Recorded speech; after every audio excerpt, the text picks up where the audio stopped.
On the north side is St. Clair Superior Development Corporation.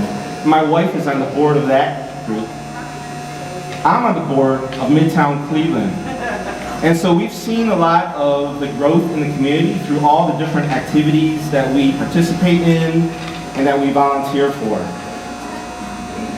But before us, there was an earlier generation. Stanley Eng is the definition of that earlier generation. He led the way. Stanley Eng, for those that don't know him, by the way, I'm just curious, by a show of hands, how many people here knew Mr. Eng when he was alive? Yes. That's fantastic. So those with our hands up had the honor of knowing the gentleman that was Mr. Stanley Eng. And those that don't know him, you're going to learn about him through my brief remarks and through the remarks of several other speakers that we have coming up.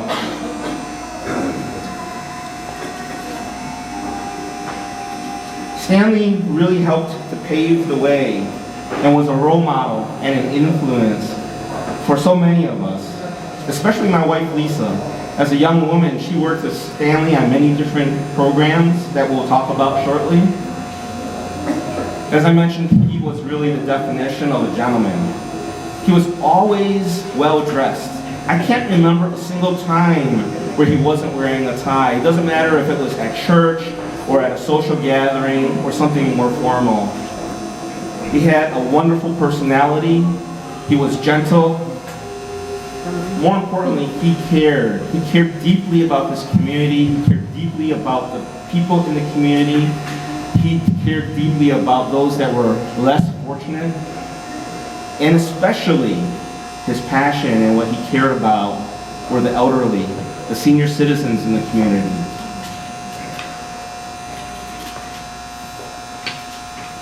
His efforts addressed the needs of the needy. And those efforts continue to have a lasting impact even today. Before I tell you more about Mr. Eng, I just want to welcome some special guests that we have. They're from out of town. They're Mr. Eng's family. There are 3 of his 4 children. And when they found out about this special occasion that his dad, or their dad, is going to be honored by, they wanted to be here. So please, Delia, Eudora, and Stan, please raise your hand and stand forward, like right here.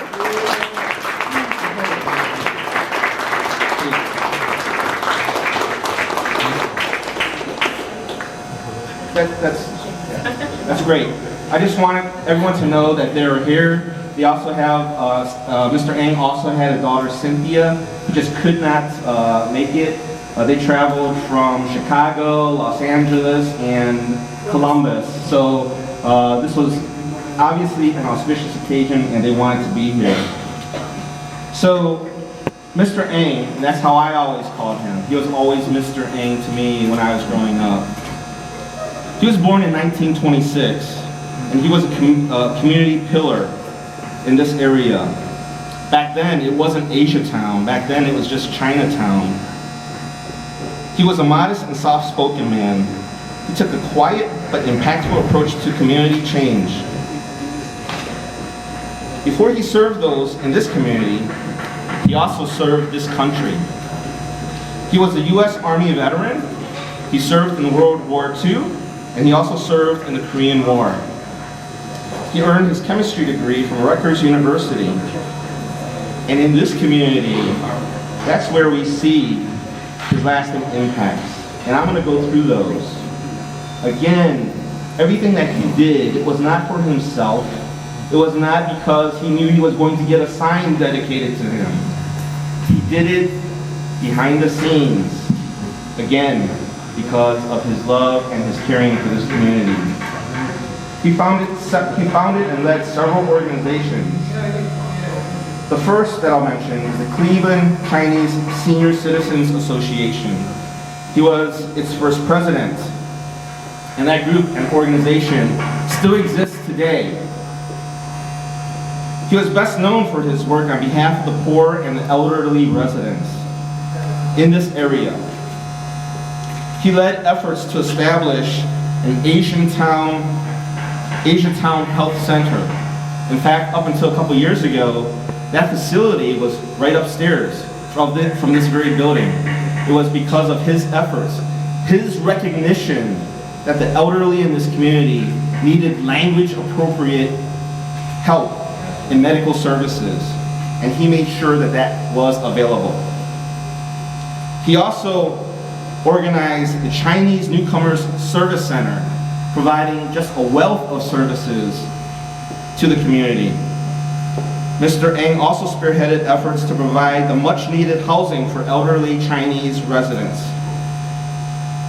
This eventually led to the construction of the Asian Evergreen Housing Apartments, which is right up the street on Payne Avenue. And if you're not familiar with it, after the dedication of the sign, just drive up Payne. It's around East 38th Street, and you'll be able to see it. There are many residents, seniors, that live there today for decades because of the impact of Mr. Eng. For those that live in the Asian Evergreen housing, please raise your hand. There might be a language barrier.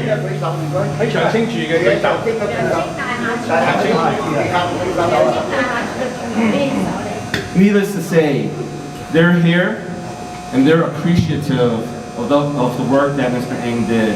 And I apologize, my Chinese isn't good enough. I'm not going to do it with all these cameras. I've done that before, it's not pretty. He also launched a meal program that serves 50 seniors per day at Li Hua Restaurant. That's key because he knows the Asian palate, the Chinese palate, isn't hamburgers and French fries, and he made sure that there was food that these seniors would love and enjoy. Probably most dear to him was the work that he did for the church. And one of the later speakers is going to talk more about that. But while he was able to meet the physical needs of the community through housing, through the food programs, through medical services, through translation services, through English classes, he wanted to make sure that the people in this community also had the opportunity to know Jesus. And you'll hear more about that shortly. The street sign reads right here, Stanley Eng Way. And to me, it has a couple of meanings. The street is a destination, it's Asia Town, and it's going to be recognizable as part of this community for years to come. But I also like to think about it this way. I've already mentioned how Mr. Eng led as a role model. He volunteered his services. He cared for this community. This is what we should all do. We should reach out. We should love our neighbors because that is the Stanley Eng Way. We're here today because of Ward 7 Councilman Bashir Jones. I had the pleasure of introducing him this spring at the Cleveland Asian Festival, where we first announced that we were going to dedicate this street to Mr. Eng.